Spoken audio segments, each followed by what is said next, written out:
1999년 7월에 존 F 케네디 주니어와 그의 아내 그리고 처제가 경비행기를 타고 뉴저지에서 출발 매사추세츠 반스터블 공항으로 가던 중에 이륙 1시간 정도 후에 대서양에 추락하는 사고가 발생했습니다.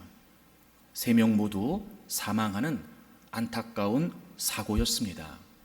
사고를 조사했던 미 연방교통안전위원회는 사고 원인으로 다음과 같이 발표를 했습니다. 조종사였던 존 F 케네디 주니어가 공간 감각 상실로 인해서 야간에 수상에서 하강하는 중 항공기를 제대로 통제하지 못했을 가능성이 있다. 이렇게 발표를 했습니다. 공간 감각 상실. 그러니까 이 비행기를 존 F 케네디 주니어가 직접 조종을 했는데요. 이 공간 감각 상실이라는 게 무엇이냐면 비행 착각이라고 합니다. 조종사가 항공기의 위치, 자세, 방향, 속도 등 움직임에 대한 인지 능력을 순간적으로 상실하는 상태라고 해요. 이 공간 감각 상실은 공간 정위 상실로부터 주어진다고 합니다. 이게 무슨 뜻이냐면 주변에, 그러니까 항공 비행하는 주변에 기준이 되는 물체가 없어서 비행 상태를 확인할 수 없다는 거예요. 예를 들면 지금 비행하고 있는 위치가 육지인지 바다인지 구분이 안 된다든지, 혹은 경사진 구름의 윗면을 비행하면서 분명히 항공기는 똑바로 가고 있는 상태를 유지하는데도 불구하고 기울어진 것처럼 느낀다는 거예요. 그래서 주로 야간에 또 해상에서 그 다음에 안개나 구름 속을 비행할 때 발생하는 현상이라고 합니다. 베테랑 조종사들도 종종 겪을 수 있는 상황이라고 그래요. 근데 조사에 의하면 그날 밤은 시야가 8에서 12km 정도는 되었지만 안개 때문에 수평선이 보이지 않았다고 합니다. 분명히 항공기는 정상적으로 작동하고 있었겠지요. 하지만 조종사였던 케네디의 눈과 귀의 감각은 착각을 일으킬 수도 있었던 겁니다. 그래서 조종사들은 자신의 감각만으로 비행하게 되면 이렇게 쉽게 공간 감각 상실에 빠질 수 있게 된다고 합니다. 그러므로 감각만으로는 온전히 비행을 할 수 없다는 거예요. 그래서 조종사들에게는 모토와 같은 말이 있다고 합니다. 계기를 믿으라. 계기를 믿으라. 보통 초보 조종사들은 자신의 감각을 이용해서 비행한다고 그래요. 자신의 눈, 자신의 귀를 이용해서 비행하는 것입니다. 그런데 숙련된 조종사들은 계기를 이용해서 비행한다고 그럽니다. 그러니까 지금 실제 상황을 가장 정확하고 그리고 다양한 많은 방법으로 측정하는 계기에 자신의 감각을 맡긴다는 거지요. 그래서 숙련된 조종사들은 항상 그 계기판들을 잘 살펴본다고 그래요. 이걸 애티튜드 센서라고 하던데요. 고도계, 컴파스, 자이로 센서, 가속도 센서, GPS 등 이런 다양한 많은 계기들을 통해서 비행기의 기울기, 위치, 평형 등 미리 파악하고 교정하면서 안전한 비행을 하게 된다는 거죠. 그래서 대다수의 항공기 조종사들은 계기에 의존해서 비행을 한대요. 왜냐하면 감각보다 계기가 훨씬 정확하고 확실하기 때문에 계기에 의존하는 비행이 감각에 의존하는 비행보다 안전하기 때문이라고 합니다. 그래서 정말 위험한 것은 무엇이냐면 조종사가 자신의 감각만으로 비행할 수 있다고 생각하는 것이라고 합니다. 그러나 안개, 어둠, 구름 등으로 인해서 시야가 불투명해지거나 혹은 착각을 일으키게 되면 결국 비극적인 사고로 이어질 수밖에 없다는 겁니다. 우리의 삶도 이와 같습니다. 여러분, 인생은요, 비행보다 더 많은 변수가 있습니다. 우린 맑은 날만 있으면 좋겠다 생각을 하지요. 하지만 그렇지 않습니다. 짙은 안개와 구름이 끼기도 하고 칠흑 같은 어둠을 맞이하기도 합니다. 도무지 감당이 안 되는 거센 폭풍우를 만나기도 합니다. 이렇게 다양한 많은 변수가 우리의 인생에 도사리고 있습니다. 무슨 의미일까요? 예측할 수 없다는 거죠. 무슨 의미일까요? 그만큼 불확실하고 불투명하다는 거죠. 무슨 의미일까요? 인생처럼 확실하지 않은 게 없다는 거예요. 그래서 우리는 늘 불안과 염려와 두려움 속에서 살아갑니다. 그러니 섣불리 비행을 나서는 것만큼 위험한 일은 없습니다. 또 하나 우리가 착각하고 있는 게 있습니다. 그게 뭐냐면 현재 내가 직면하고 있는 상황을 파악하고 있으면 마치 그 문제를 내가 해결해서 확실한 미래를 만들어갈 수 있다고 생각하는 겁니다. 하지만 그렇지 않습니다. 지금이 그렇습니다, 여러분. 우리는 지금 모두가 다 코로나 팬데믹이라고 하는 상황을 확실히 알고 있습니다. 그런데 사실 이 코로나가 시작될 때 이렇게 오랜 시간, 이렇게 우리의 모든 일상을 다 바꾸어 놓을 만큼 지배적인 영향력을 끼칠 거라고 누구도 생각하지 못했죠. 게다가 지금 코로나 팬데믹이다 라고 하는 이 현실은 확실합니다. 그래서 우리가 미래를 예상할 수 있나요? 앞으로 얼마나 더 오래 갈까? 또 어떤 상황들이 벌어질까? 얼마나 더 우리의 일상이 뒤죽박죽이 될까? 그 어느 것 하나 우리가 예측할 수 있습니까? 아니, 코로나라고 하는 상황이 확실한데요? 코로나 팬데믹이라고 하는 이 문제가 분명한데요? 근데도 우리는 그 어느 것 하나 확실하다고 말할 수 없습니다. 그러니 여러분, 경험, 지식, 정보, 과학, 기술, 이런 감각을 의존하는 것이 무슨 소용이 있겠습니까? 오히려 그건 더 위험할 뿐이지요. 확실하지 않기 때문에 그 어떤 것도 우리는 의지해서는 안 됩니다.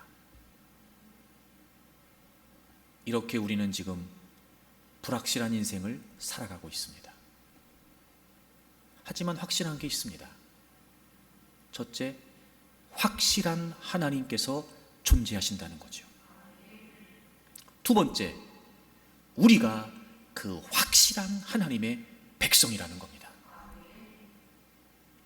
영원히 변함없는 수평선 같으신 하나님, 우리가 온전히 그분을 신뢰할 수 있다면, 우리가 온전히 그분께 집중할 수 있다면 그분은 확실하시기 때문에 우리가 지금 구름 위를, 수면 위를 비행하고 있는지, 똑바로 비행하고 있는지, 기울어져서 비행하고 있는지, 언제 선회해야 될지, 언제 상승하고 언제 하강해야 될지, 여러분, 확실한 하나님만 신뢰할 수 있다면 우리의 모든 인생은 확실해질 수 있습니다. 혹시라도 우리 눈에 보여지는 것, 우리 귀에 들려지는 것, 그래서 내가 믿고 싶은 것, 그 어떤 것이 있다 할지라도 그 모든 것이 불확실하기 때문에 우린 그것을 의지해서는 안 됩니다.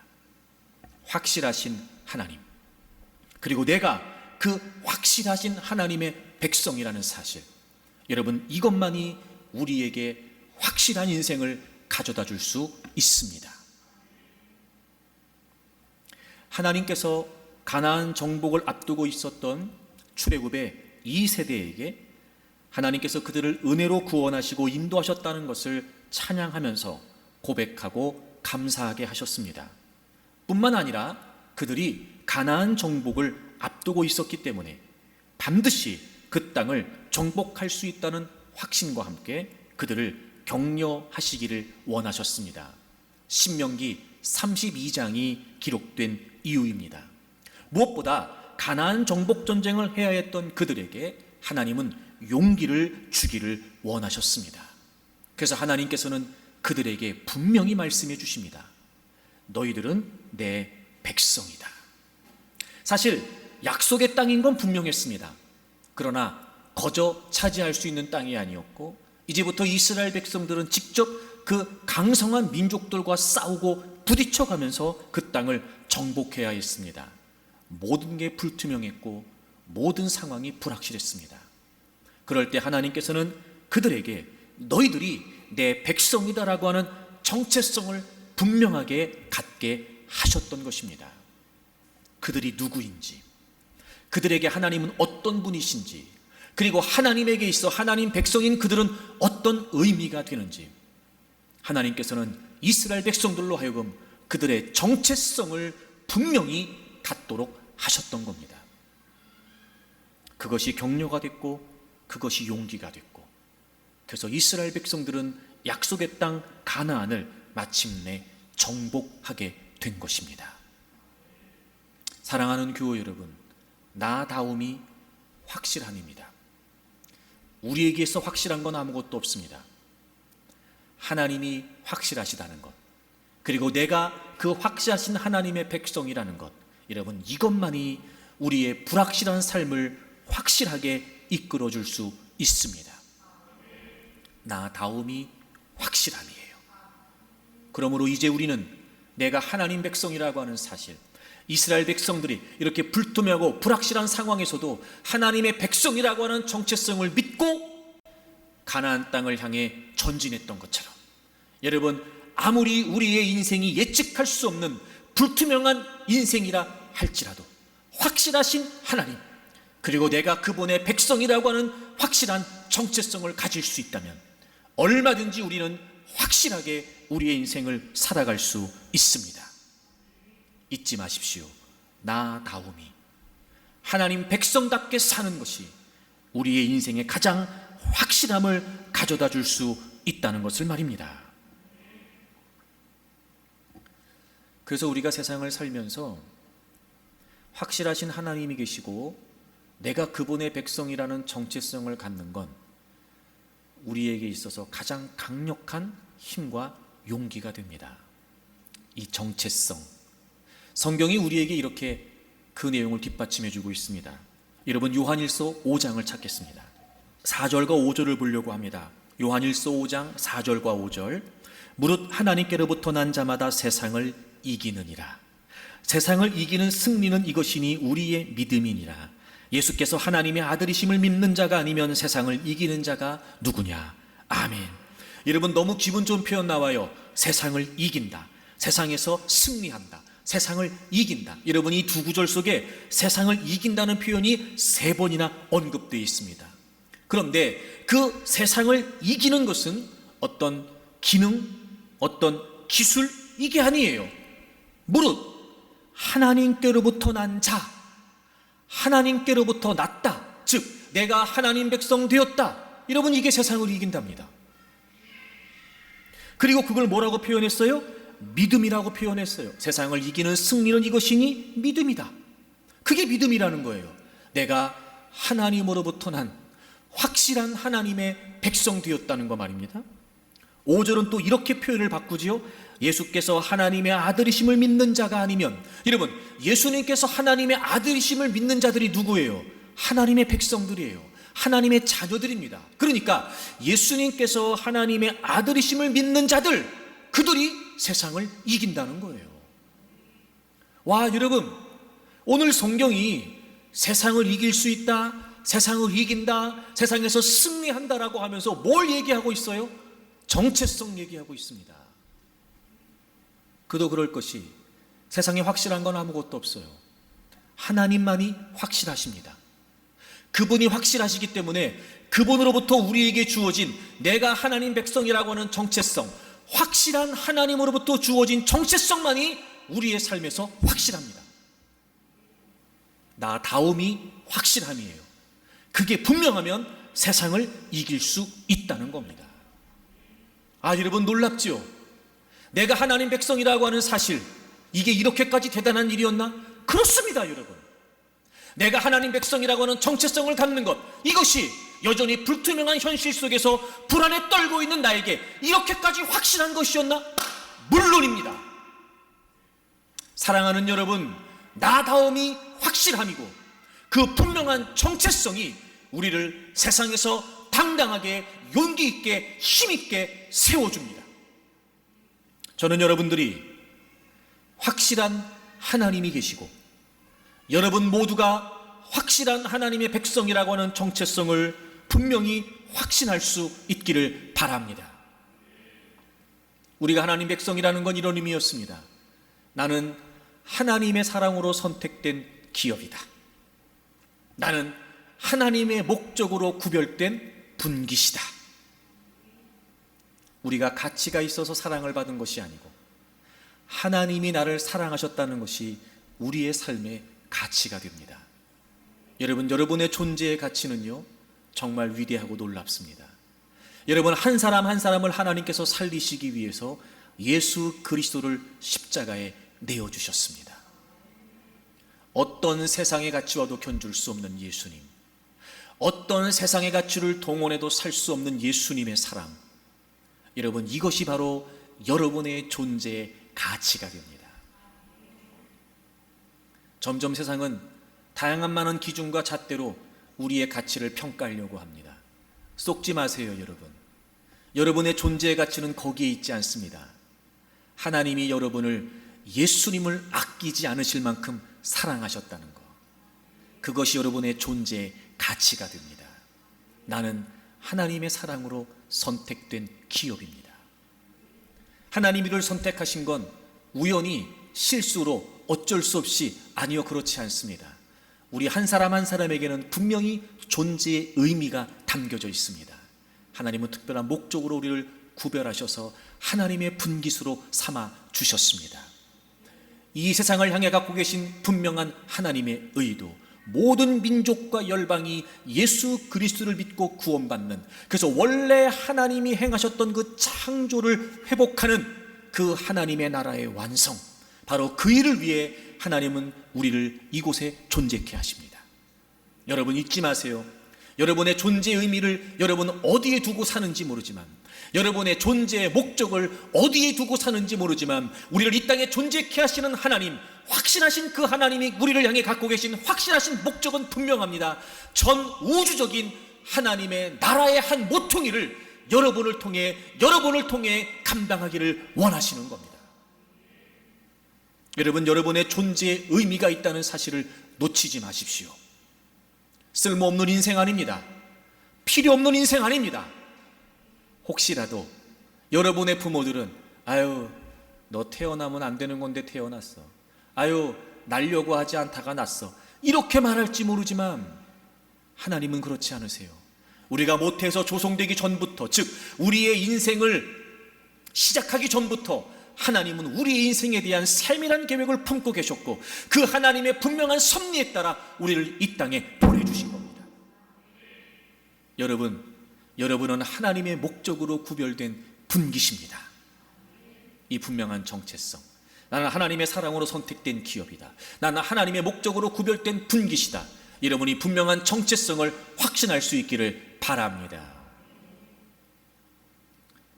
또 이 나다움이 확실함이 된다라고 하는 의미는 무엇이냐면, 오늘 본문으로 돌아오시면 오늘 본문 신명기 32장 12절에 하나님께서 이스라엘 백성들을 향해서 이렇게 말씀하세요. 여호와께서 홀로 그를 인도하셨고 그와 함께한 다른 신이 없었도다. 하나님께서 하나님의 백성들을 인도하신다는 겁니다. 여러분, 나다움이 왜 확실함인지 아세요? 우리가 하나님 백성이라고 하는 사실, 우리의 하나님께서 확실하신 분이라는 사실, 여러분이 이게 분명하면 왜 우리의 인생이 확실해지냐면 하나님께서 우리를 인도하시기 때문에 그렇습니다. 오늘 본문 10절에 보면 우리 인생을 표현한 듯한 아주 적절한 단어들이 등장합니다. 황무지에서 광야에서, 황무지에서 광야에서.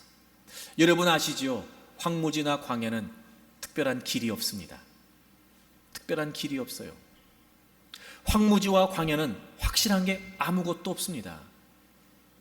오히려 추위와 더위와 반복되는 고통만 있습니다.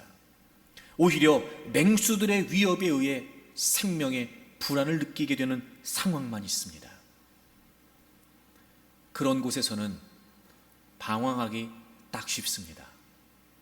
우리가 살고 있는 인생이 그렇습니다. 그런데 여러분, 하나님께서 우리를 인도하신답니다. 사랑하는 교우 여러분, 아무리 여러분의 인생이 광야 같고 황무지 같아도, 도무지 길이 보이지 않아도 걱정하지 마십시오. 하나님께서 여러분의 삶을 인도해 주십니다. 하나님은 확실하시지요? 하나님은 변함이 없으십니다. 하나님은 신실하십니다. 그러니 그분이 인도하시는 인도야말로 얼마나 확실할까? 아무리 우리가 우리의 감각을 동원한다고 한들 우리가 우리의 인생을 확실히 열어갈 수 있을까? 아무리 우리가 우리의 감각으로 우리의 인생을 비행하려고 시도한다고 한들 여러분, 우리가 길을 찾아갈 수 있을까? 그렇지 않아요. 변함없으신, 마치 수평선 같으신, 계기 같으신 하나님, 그 하나님께서 우리를 인도하신다니, 여러분, 그것만큼 우리에게 있어 확실한 일이 어디 있겠습니까?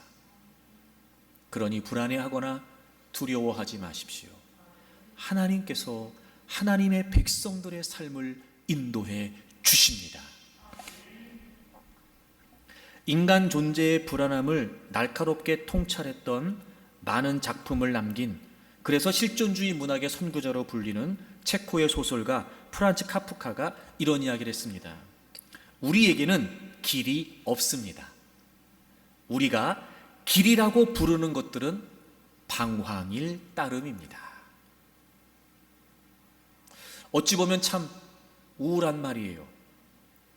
창공을 하는 비행기에도 길이 있고, 망망대해를 항해하는 배에도 길이 있고, 천상병 시인은 바람에도 길이 있다고 하는데, 이렇듯 모든 만물에게 길이 있으니까 당연히 우리 인생에도 두말할 나위 없이 길이 있다고 생각이 되는데, 그래서 무한한 길이 보이는 듯한 세상이지만 우리는 우리가 가야 할 길을 못 찾고 있는 거예요.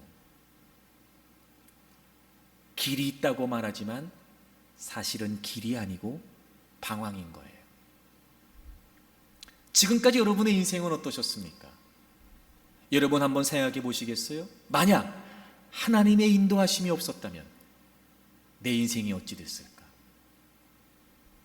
방황의 연속이겠죠. 표류의 연속이겠죠. 우리의 비행은 위험천만한 비행이 될 수밖에 없었을 거예요. 여러분, 길은 우리에게 있지 않습니다. 우리가 길이라고 말하는 건 다 방황일 뿐이에요. 길은 오직 하나님께만 있습니다. 성경을 좀 찾아볼까요? 신명기 1장 33절을 보겠습니다. 여기서 그는 하나님이세요. 너희보다, 너희는 이스라엘 백성들이에요. 하나님은 너희보다 먼저 그 길을 가시며 장막 칠 곳을 찾으시고 밤에는 불로 낮에는 구름으로 너희가 갈 길을 지시하신 자이시다. 이렇게 되어 있어요. 하나님이 먼저 그 길을 가셨대요. 먼저. 그러니까 하나님께서 어떻게 인도하시냐면요, 하나님은 하나님의 백성들보다 앞서 그 길을 가시는 거예요. 여러분, 하나님이 우리를 인도하실 때요, 미리 하나님이 다 가보시고 인도하시는 거예요. 왜 먼저 가시냐면요, 장막 칠 곳을 찾으셔야 되니까. 우리가 어디에 머물러야 할지, 어디까지 가야 될지, 어디에 장막을 쳐야 될지, 이걸 하나님이 다 찾아보시는 거예요. 하나님의 사랑으로 선택됐어요. 하나님의 목적으로 구별됐어요. 그러니까 하나님이 우리의 삶을 이끌어 가시는데요, 그냥 하시겠어요? 어디가 제일 좋은 장소일지, 어디가 제일 편안한 장소일지, 위험이 좀 적고 이왕이면 좀 덜 불안하고, 이렇게 좀 우리가 어떤 길을 가야 더 좋을지에 관해, 어디에 머물러야 더 좋을지에 관해 하나님께서 미리 다 찾아보시고 앞서 가시고, 그리고 너희가 갈 길을 지시하신다. 여러분이 지시하신다는 말을 찾아보니까 우리가 생각하는 그런 개념이 아니고요, 보여주신다는 말이에요. 보여주신다. 하나님이 우리의 길을 인도하실 때 그냥 하시는 게 아니고요. 미리 다 살펴보시는 거예요. 미리 다 살펴보시는 거예요. 그리고 어디가 우리에게 제일 좋은 자리일지 딱 살피셔서 그 길을 우리에게 싹 제시해 주시는 거예요. 자, 여기로 가자, 여기로 가자. 자, 여기 봐봐, 여기 봐봐. 여기가 길이야, 여기가 길이야. 여러분, 하나님은 선하십니다. 하나님은 인자하시지요. 우린 분명히 알아요. 하나님이 우리를 얼마나 사랑하시는지 말입니다. 하나밖에 없는 아들도 우리 때문에 포기하신 분이시거든요. 우린 그게 분명하면 하나님이 얼마나 선하신지를 확신할 수 있어요. 게다가 그분은 확실하시거든요. 그러니 그분이 이미 살피시고 앞서 보시고 다 여러분 체크하시고 점검하셔서 여기가 제일 좋은 길이야. 자, 우리 이리로 가자. 하나님이 이렇게 인도하신다는 거예요. 그러니 여러분, 이것만큼 확실한 길이 어디 있겠어요? 그러니까 여러분 이제부터 방황하지 않고 확실한 길을 가기를 원하면 확실한 하나님께서 인도하시는 대로 가시면 돼요. 여러분 분명합니다. 갈 길이 확실해져야 방황이 끝나는 거예요. 아무리 우리가 길이라고 생각해서 가봐야 방황일 뿐입니다. 하나님이 인도하시는 길, 확실한 하나님께서 인도하시는 길, 그 길이 확실해요. 그래야 방황이 끝나는 겁니다. 우리보다 앞서 가시고 다 찾으시고 그래서 보여주시고 이렇게 친절하게 우리를 인도해 주시는 하나님이세요. 마치 목자가 양을 인도하듯이. 특히 여러분, 저는 그런 마음 들었어요. 요즘 운전하시는 분들은 다 그렇게 하시겠지만 내비게이션 사용하시잖아요. 가끔 저 그런 생각 들 때 있더라고요. 내가 내비게이션만큼 하나님을 믿나? 이런 생각 들 때 말이에요. 참 희한한 게 뭐냐면 한 번도 가보지 않은 곳이에요. 그래서 어떻게 가야 되는지도 몰라요. 어느 길을 거쳐가야 되는지도 모릅니다. 그런데 우리는 담대하게 운전을 시작하죠. 뭘 믿기 때문에 그래요? 내비게이션을 믿기 때문에 그래요. 그래서 여러분, 안내해 주는 대로 따라갑니다. 생판 모르는 길을 가는데도요, 안내해 주는 대로만 따라가요. 뭘 믿는 거죠? 그 내비게이션을 따라가면 내가 가고자 하는 목적지에 도달할 수 있다. 이걸 믿는 거예요. 여러분, 내비게이션도 이렇게 믿는데 확실한 하나님을 우리가 얼마나 신뢰하고 있냔 말이에요. 정말 그분을 믿는다면 그분이 인도하시는 대로 가기만 하면 돼요. 여러분, 하나님께서 여러분을 인도하신답니다. 두려워하지 마세요. 불안해하지 마시고 또 하나, 더 이상 여러분의 감각을 믿고 비행하는 위험한 방황을 멈추세요. 그리고 이제 확실한 하나님께서 인도하시는 우리가 가야 될 갈 길을 따르십시오.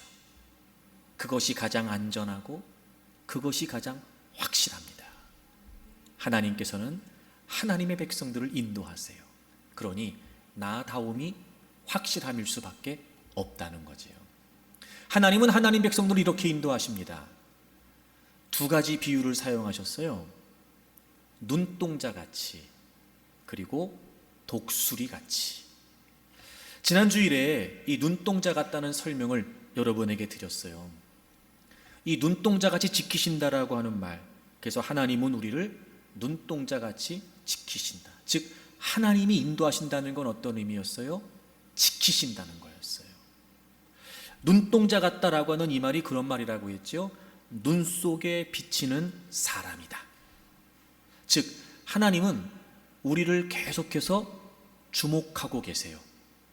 그러다 보니 마치 우리가 어떤 물체를 보게 되면 그 물체가 우리의 눈동자에 맺히는 것처럼 늘 하나님의 시선에 우리가 맺혀 있다는 거예요.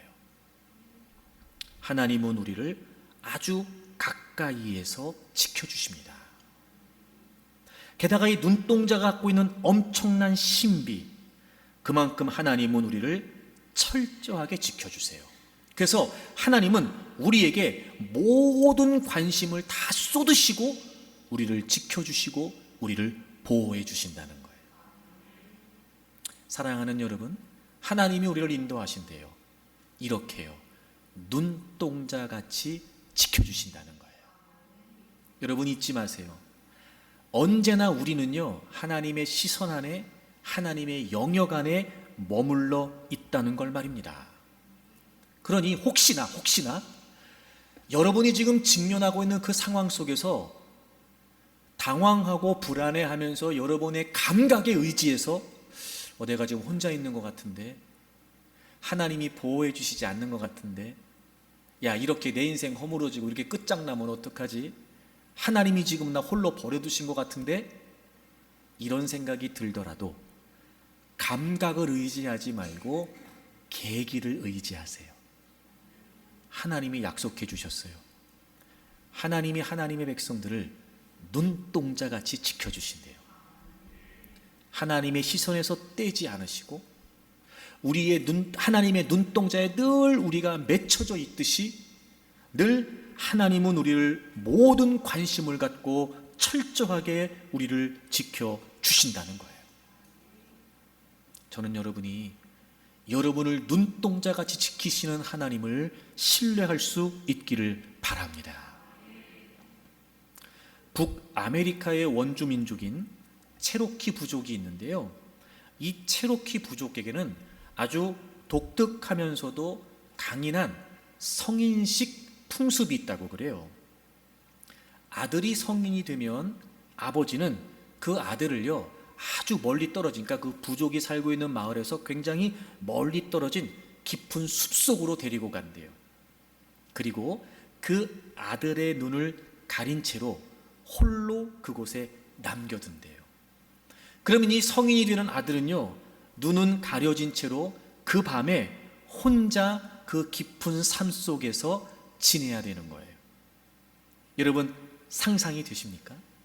늘 가족들과 함께 또 그 부족의 울타리 속에서 살아온 이 소년이 눈이 가려진 채로 그 어두운 숲 속에서 홀로 그 밤을 지내는 거예요. 얼마나 공포스러울까? 얼마나 불안할까? 아마 여러분 부시럭 소리가 조금만 나도요, 막 이 몸에 있는 모든 털들이 막 쭈삣쭈삣 설 만큼 소름이 끼치고 촉각이 곤두서겠죠. 이런저런 소리가 들릴 때마다 갖가지 불안한 생각들이 떠오를 겁니다. 게다가 맹수나 또 다른 누군가가 공격을 해와도 눈이 가려져 있으니까 대처를 못하잖아요. 얼마나 불안했을까. 그렇게 두려움과 싸우면서 그 소녀는 그 밤을 지내야 된답니다. 그리고 마침내 아침 햇살이 떠오르게 되면 이제 드디어 그 소년이 눈 가리개를 벗는데요. 근데 그 눈 가리개를 벗으면서 아주 깜짝 놀랄 만한 사실을 한 가지 알게 된답니다. 눈 가리개를 딱 벗으면 그 근처에 한 사람이 서 있는 거예요. 바로 그의 아버지인 거예요.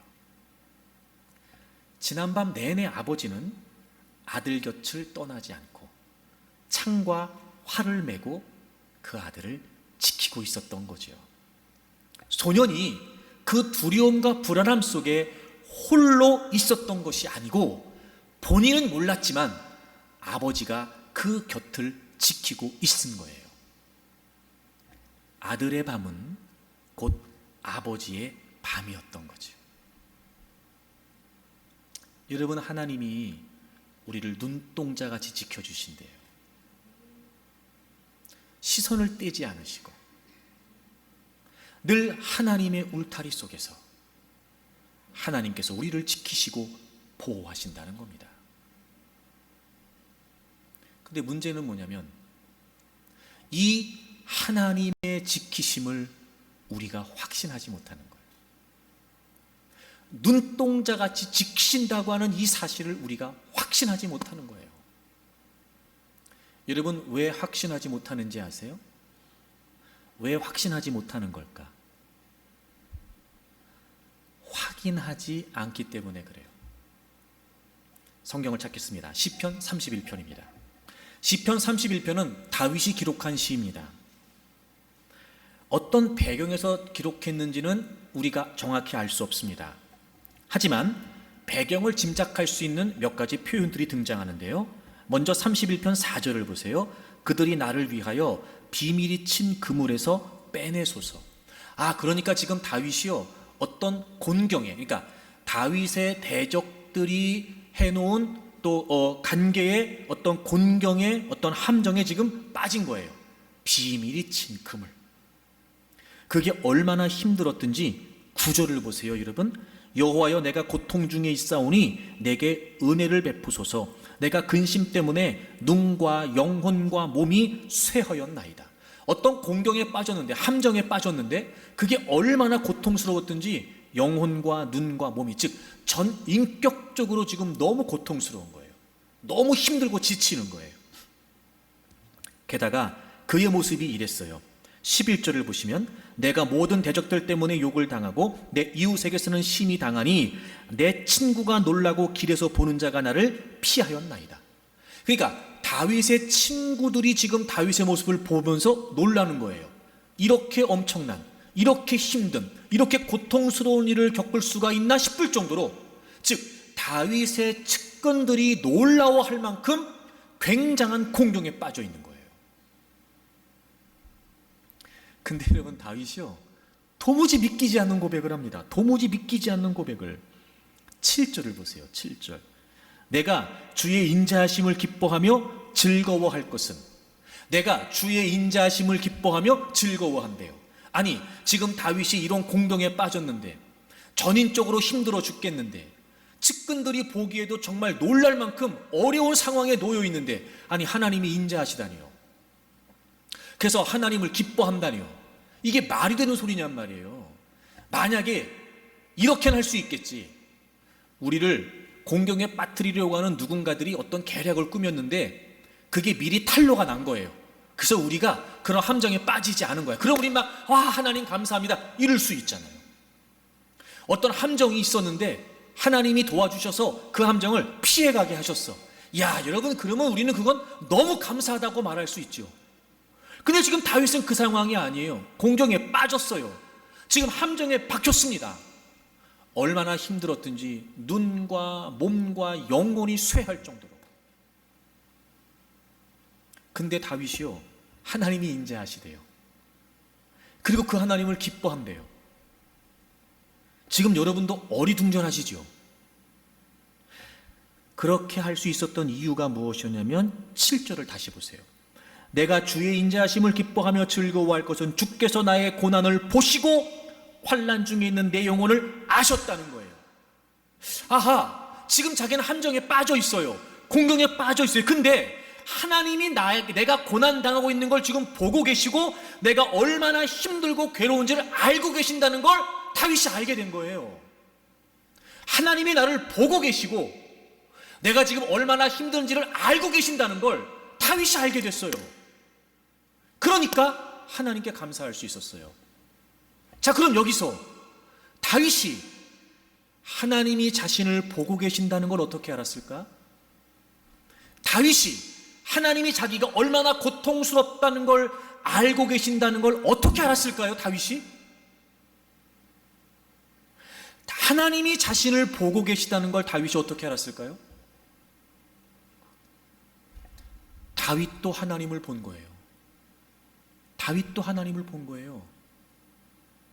눈동자같이 지키신다 그랬죠, 여러분? 항상 하나님은 우리를 시선 안에 두고 계세요. 하나님의 눈동자에 우리가 맺혀져 있다니까. 어떻게 알아요? 우리가 하나님을 보면 돼요. 혼자인 것 같았어요. 하나님이 나와 함께하지 않으시는 것 같았어요. 나만 직사게 고생하는 것 같았어요. 근데 그렇게 힘들어하다가 그 함정에 빠져 괴로워하다가 하나님을 딱 봤더니 이야, 하나님의 눈동자에 내가 맺혀져 있는 거예요. 아, 하나님이 날 다 보고 계셨구나. 아, 지금 내가 하나님의 시선 안에 있구나. 다윗이 깨달은 거예요. 지금 제가 여러분을 보고 있고 여러분이 저를 보고 있잖아요. 여러분이 저를 보고 있다는 걸 제가 어떻게 알죠? 제가 여러분을 보고 있으니까요. 만약에 여러분은 저를 보고 있어요. 근데 제가 뒤돌아 있어요. 그럼 여러분이 저를 보고 있다는 걸 제가 알아요, 몰라요? 모르지요. 왜 하나님께서 우리를 눈동자같이 지키신다는 사실을 확신하지 못하는 걸까? 확인하지 않는 거예요. 우리가 하나님을 바라보지 않는 거예요. 여러분, 걱정할 거 없습니다. 하나님을 바라보시면 돼요. 하나님 보시면요, 분명히 그 하나님의 눈동자에 여러분이 맺혀 있는 게 여러분에게도 보일 거란 말입니다. 아, 하나님이 보고 계시는구나. 아, 하나님이 다 알고 계시는구나. 뿐만 아니라 다윗이요, 놀라운 고백을 합니다. 8절을 보세요. 8절. 나를 원수의 수중에 가두지 아니하셨고 내 발을 넓은 곳에 세우셨음이니이다. 아, 하나님을 바라보기 전까지는 그물에 빠진 거였어요. 너무 고통스럽고 괴로웠어요. 근데 하나님을 바라보니까 하나님께서 나를 보신다는 것만 보인 게 아니에요. 내가 지금 원수의 수중에 갇혀 있는 게 아니라 오히려 하나님이 내 발을 넓은 곳에 세워두신 거예요. 여러분, 놀랍지 않습니까? 내 시각으로 보니까, 내 감각을 의지하니까 난 지금 함정에 빠져 있어요. 근데 내 감각을 의지하지 않고 하나님을 바라보니까 함정에 빠져 있는 게 아니라 오히려 넓은 곳에 있는 거예요, 내가 지금. 우리가 확인하면 얼마든지 확신할 수 있습니다. 혹시나 지금 여러분이 어려움과 고통과 환난 가운데 있다면, 그 누구도 나를 보호해 주지 않는 것 같고, 그래서 내가 지금 어려운 상황에 홀로 덩그러니 놓여져 있다고 생각이 된다면, 이제 확인하세요. 하나님을 바라보십시오. 분명히 깨우치게 될 겁니다. 아, 하나님이 다 보고 계셨구나. 아, 하나님이 다 알고 계시는구나. 아, 지금 내가 함정에 빠져 있는 게 아니라 하나님이 지금 나를 넓은 곳에 안전하게 보호하고 계시는 거였구나. 아, 내가 하나님의 시선 안에 있고 내가 지금 하나님의 영역 안에 있는 거였구나. 분명히 하나님이 깨닫게 하실 겁니다. 그런 문제가 없죠. 확실하죠, 여러분? 확실하죠? 우리를 눈동자같이 지키시는 하나님을 확신할 수 있기를 바랍니다. 그리고 하나님이 독수리같이 인도하신대요. 지난주에 설명을 드렸습니다. 독수리같이. 물론 이 말은 조류들이 갖고 있는 습성, 어미의 날개로 새끼들을 보호하는 이런 의미와 더불어 또 하나, 수리들이 자기 새끼에 나는 훈련을 하는 과정을 설명하는 내용이라고 했어요. 그래서 하나님을 인도하시는데, 첫째는 눈동자같이 지키시고, 둘째는 독수리같이 우리를 훈련하세요. 교육하세요. 그래서 제가 지난주에 연단하신다, 훈련하신다, 이게 무슨 뜻이라고 했어요? 재련한다. 보통 보석들은 원석으로 발굴하게 되죠. 불순물이 덕지덕지 붙어 있습니다. 그래서 어떤 과정을 거치죠? 용광로라고 하는 재련의 과정을 거칩니다. 그래서 점점 불순물이 빠져나가기 시작하죠. 그리고 이제 보석이 되는 거예요. 하나님이 우리를 인도하실 때 눈동자같이 지키시고 독수리같이 훈련하세요. 즉 우리의 불순물들을 하나님이 제거하시는 교육과 연단의 과정이 있습니다. 여러분 아시는 것처럼 재련하는 이유가 뭐지요? 더 순수한 보석을 얻어내기 위해서지요. 하나님은 우리가 하나님의 백성다운 거룩함, 하나님의 백성다운 진실한 존재로 있기를 원하세요. 하나님의 기업이요, 하나님의 분기신 우리가 이 땅에 하나님의 영광을 드러내야 되기 때문에, 그 하나님의 영광이 우리를 통해 펼쳐질 때 우리에게 불순물들이 있으면 그 하나님의 영광의 빛은 분산되고 굴절되고 왜곡되겠죠. 하지만 우리가 깨끗하고 순수해야 온전히 우리를 통해 하나님의 영광의 빛이 고스란히 드러나게 되겠지요. 그래서 우리를 통해 모든 민족과 열방이 하나님이 어떤 분이신지, 하나님의 영광이 어떤지, 복음의 광채가 무엇인지 우리를 순수하게 연단되고 재련된 우리를 통해서 하나님은 우리를 사용하시기를 원하시는 거예요. 그래서 우리는 이 훈련의 과정을 힘들어할 이유가 없습니다. 특별히 우리가 왜 힘드냐면요, 오늘 본문에 보시면 그 독수리가 자기 새끼를 교육할 때 보금자리를 어지럽게 한다, 이런 표현 나와요. 보금자리를 어지럽게 한다. 둥지를 흐트러뜨린다, 제가 이런 표현 썼었어요. 둥지를 흐트러뜨린다. 다시 말하면 이런 거예요. 어미 수리가 새끼 수리의 나는 법을 훈련시키기 위해서 먼저 하는 게 뭐냐면 편안하고 안락한 환경을 자꾸 뒤흔들어 놓는 거예요. 자꾸 흔드는 거예요. 헤쳐놓는 거예요.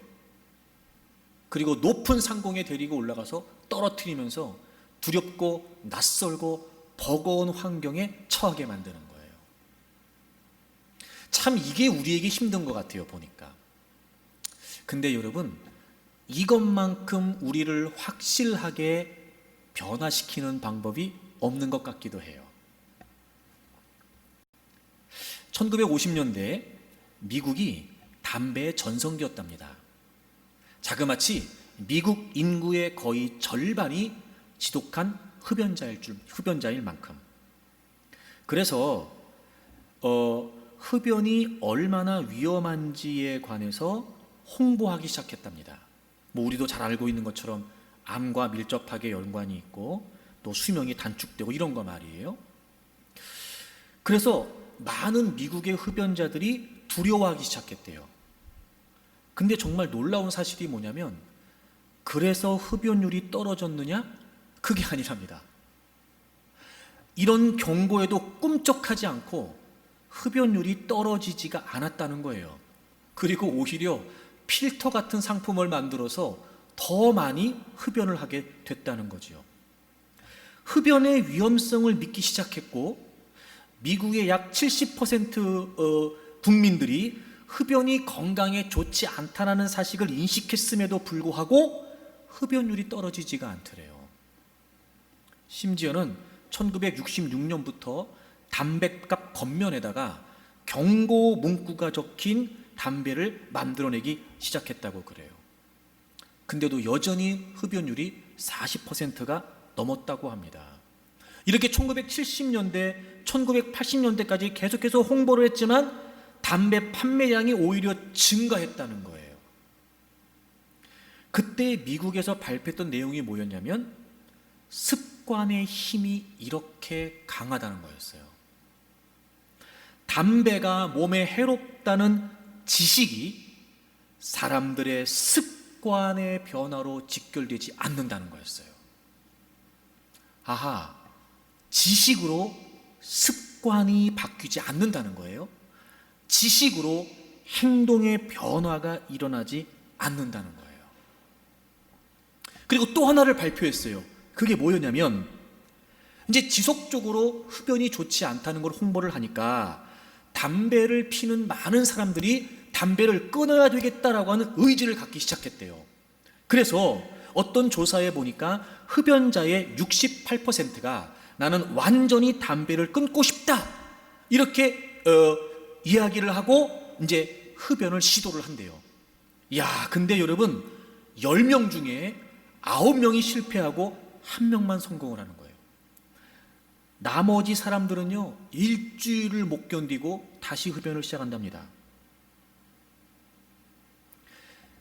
10명 중에 1명이 금연을 성공하는데 그들도 평균적으로 30회 이상 금연을 시도해야 성공을 하더래요.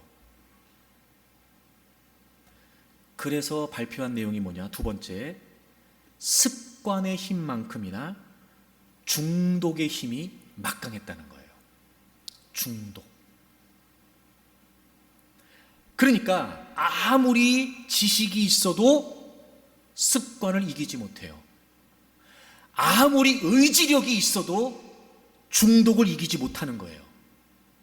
자, 그런데 현재 미국의 흡연 인구는 약 15% 정도라고 합니다. 여러분, 우리나라 남녀 평균 흡연율이 남자가 37%, 여자가 6%인가 돼서 평균 우리나라 흡연율이 21%예요. 우리나라 흡연율보다 지금 미국의 흡연 인구가 더 낮아졌습니다. 많은 사람들이 담배를 끊었고 애초부터 흡연을 하지 않는다고 합니다. 아니, 이런 방법을 동원해 저런 방법을 동원해 습관을 바꾸는 게 안 돼, 중독을 벗어나는 게 어려워. 이런 상황에서 어떻게 그러면 이렇게까지 낮은 흡연율을 가질 수 있게 되었을까? 그래서 어떻게 했나 봤더니요, 1970년대부터 아예 담배 광고를 못하게 했대요. 금지시킨 거예요. 그리고 곳곳에 있었던 담배 자판기를 다 없애버렸답니다. 그리고 사무실, 식당, 공공장소, 해변, 공원, 심지어 술집에서도 흡연하지 못하도록 모든 구역들을 금연구역으로 지정했대요. 그랬더니 흡연율이 떨어지더래요. 아하, 흡연자들이 흡연할 수 있는 환경이 지금 깨지고 있는 거예요. 흡연할 수 있는 환경이 지금 축소돼 버린 거예요. 즉, 흡연자들의 환경이 바뀌니까 흡연자들이 금연을 하게 됐다는 거예요. 환경이 바뀌면 습관이 바뀌고 환경이 바뀌어야 중독도 이기는 거예요. 여러분, 그렇게 보니까 하나님께서 우리를 훈련하실 때 마치 어미 독수리가 새끼 독수리에게 편안한 둥지에 있지 못하게 하는 것처럼, 막 그 환경을 흔들어 놓는 것처럼, 하나님이 우리의 환경을 통해서 우리를 연단하시는구나, 이런 마음이 들었어요. 이런 거예요. 우리가 아무리 하나님의 백성답게 살려고 하는 의지를 가져도 이미 우리는 죄악된 본성 안에 있단 말이에요. 아무리 우리가 노력을 해도 우리 힘으로 어찌할 수 없는 이미 덕지덕지 붙어있는 불순물들이 있단 말이에요. 마치 중독되어 있는 것처럼 우리의 삶에도 불순물들이 있는 거예요. 그냥은 안 떼어지는 거예요. 그냥은 그 불순물이 없어지지가 않는 거예요. 재련 자체가 안 되는 겁니다. 그래서 하나님이 우리에게 환경을 바꾸시는 거예요. 힘들죠, 그 환경이. 어렵습니다, 그 환경이. 그 환경 자체가 너무 낯설고 버거워요. 피하고 싶을 정도예요. 하지만 여러분, 정말 내가 하나님의 순수하고 거룩한 백성으로 이 땅에 존재하기를 원한다면, 정말 내 인생이 나다움 확실함의 인생을 살기를 원한다면, 그런 환경을 통해서 우리를 가꾸시는 하나님의 손길을 오히려 감사해야 해요. 지금 하나님이 우리를 가꾸시고 다루시려고 그런 환경 속에 있게 하시는 거예요. 어쩔 수 없는 환경. 내가 운신의 폭이 어쩔 수 없이 좁은 환경, 막 그 환경 자체가 나를 너무 힘들게 만드는 그 어려운 환경들. 이유가 뭔지 아세요? 하나님이 우리를 지금 재련하고 계시는 거예요.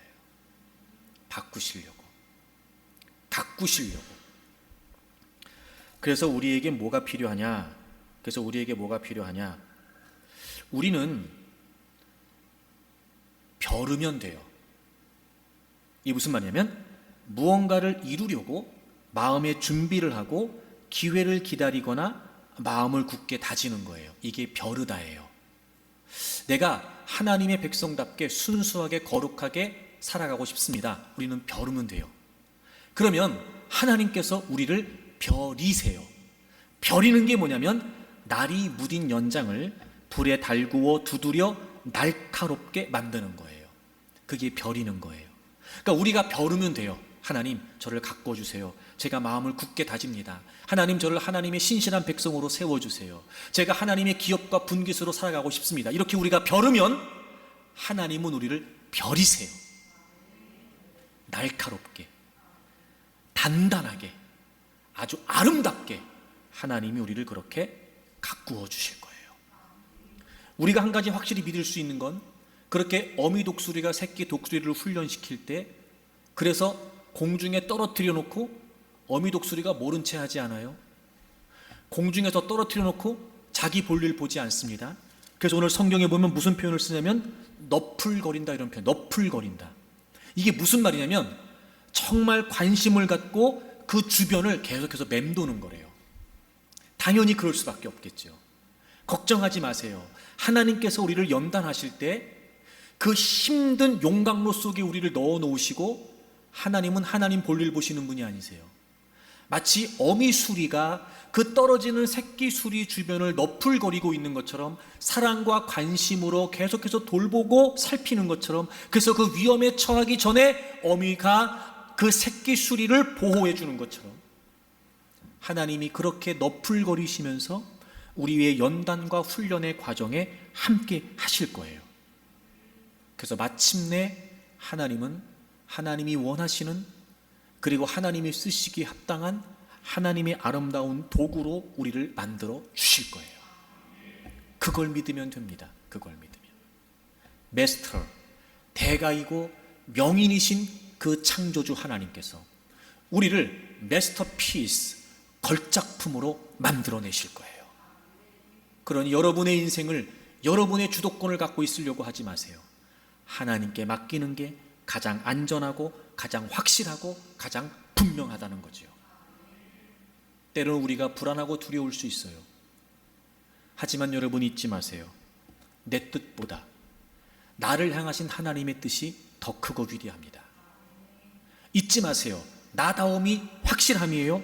우리가 그분 안에 있을 때가 가장 안전하고, 우리가 그분 품에 있을 때만 우리는 보호를 받을 수 있지요. 그러니 우리가 그분을 신뢰하고 온전히 그분께 우리 인생을 맡기게 되면 그분께서는 우리를 가장 선하고 아름다운 길로 인도해 주실 겁니다. 나다움이 확실함이에요. 여러분이 하나님 백성이라는 사실을 분명히 하십시오. 그 하나님이 확실한 분임을 잊지 마십시오. 여러분의 감각이 아니라 하나님을 의존하십시오. 눈동자같이 지키실 겁니다. 독수리같이 교육하실 겁니다.